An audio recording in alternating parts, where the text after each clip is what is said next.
ఆంధ్రప్రదేశ్లో ధాన్యం సాగుపై కూటమి ప్రభుత్వం కీలక సూచనలు చేసింది.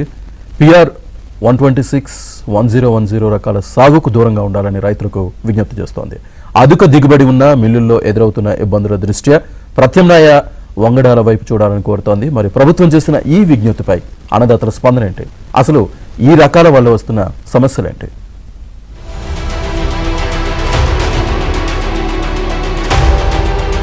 గత ప్రభుత్వంలో ధాన్యం కొనుగోళ్లలో ఎదురైన చేదు అనుభవాలను దృష్టిలో పెట్టుకుని సీఎం చంద్రబాబు నేతృత్వంలోని కూటమి ప్రభుత్వం విప్లవాత్మక మార్పులు తెచ్చింది.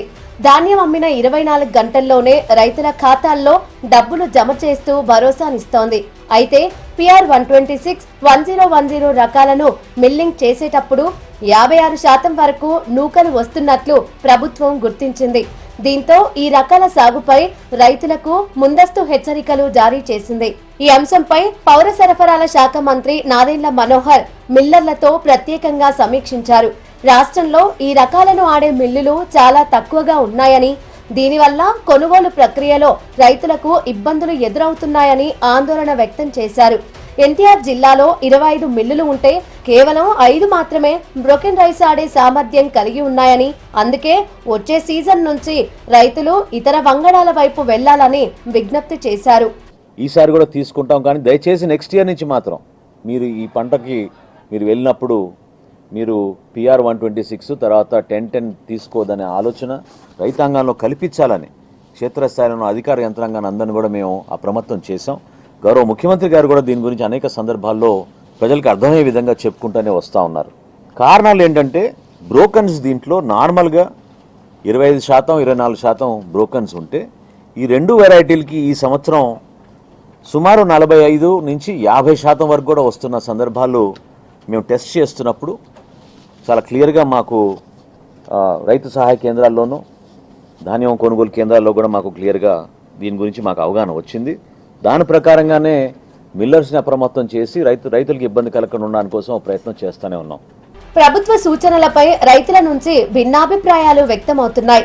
అధిక దిగుబడినిచ్చే పిఆర్ 126, 1010 రకాలను కాదని కొత్త రకాలు వేస్తే నష్టపోతామని అన్నదాతలు ఆవేదన వ్యక్తం చేస్తున్నారు.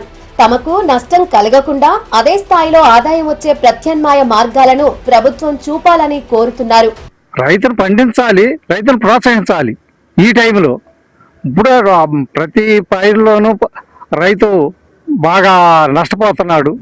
పెట్టుబడులు రాక, కూలీ రేట్లు పెరిగి, మిషన్ రేట్లు పెరిగి, దళారీ వ్యవస్థ ఎక్కువ అయ్యి ఇవన్నీ కూడా రైతు నష్టపోతున్నాడు.